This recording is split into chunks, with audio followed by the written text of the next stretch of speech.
יונתן מרים את הראש. יונתן! טוב, בסדר. יונתן, תסתכל לפה.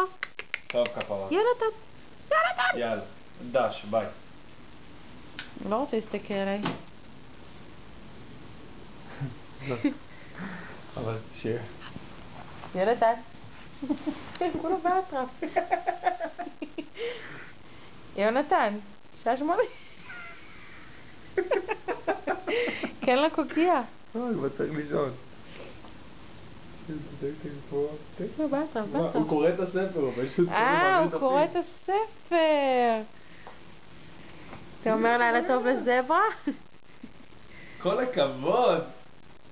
אבל תראה את הפנים שלך. שנה אני מרים את הראש. קוקו. תראה לו איך אתה מרים את הראש. קורא את הספר לפני השינה. לילה טוב, יונתן.